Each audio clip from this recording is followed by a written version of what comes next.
যখন ভক্তি আমার সঙ্গীতে প্রবেশ করবে, সে সঙ্গীতটাও কি হয়? সংকীর্তন হয়ে যায়।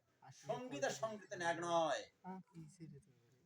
যখন ভক্তি জলে প্রবেশ করে, সে ভক্তি চরণামৃত হয়ে যায়। যখন ভক্তি এই খাদ্যে প্রবেশ করে, সে খাদ্যটি প্রসাদ হয়ে যায়। অতএব আমার বিশ্বাস করতে হয় ভক্তির কত গুণ, নামের কত গুণ। তার নাম মনন কাকে বলা হয়? যখন আমার নাম মনে মনে নেব, এটাকে হলো মনন।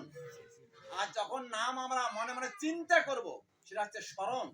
আর যখন নাম আমরা এই যে খোল করতালি নিয়ে নেব, সেটা হচ্ছে সংকীর্তন। তা আমরা তিন ভাবে নাম নিতে পারি, যে যেভাবেই পারি না কেন, আমরা নাম স্মরণ করব, মনন করব, সংকীর্তন করব, সেই ভব নদীর উপরে যাওয়ার জন্য। এরা তো আমাদের পাত্র হয়ে থাকে। আর এই জন্যই আমাদের নিত্য পুষ্পকর্ম, আমাদের গুরু প্রেদেও ইষ্ট মন্ত্র জপ, আমাদের গায়ত্রী মন্ত্র জপ, আর সবিশেষ শ্রীমদ ভগবদ গীতা একটি শ্লোক হলো পঠন পঠন করা। ওই যে বলা হয়েছে গীতা অধ্যয়ন শ্লাস্য প্রাণাম বরস্যাচ নবিশান্তি পাপানি পূর্ব জন্ম কীর্তনি চ পূর্ব কর্ম কীর্তনি চ। যদি শ্রীমদ ভগবদ গীতা নিত্য একটি শ্লোক আমরা পঠন পঠন করি, তাহলে পূর্ব জন্মকৃত পাপ, পূর্ব কর্মকৃত পাপ আমার ত্বরান্বিত করতে পারবে না। পাশাপাশি প্রেমই ভগবানের নাম স্মরণ মননে সর্বদাই আমরা উৎসুক থাকবো, স্মরণে আমাদের থাকবে।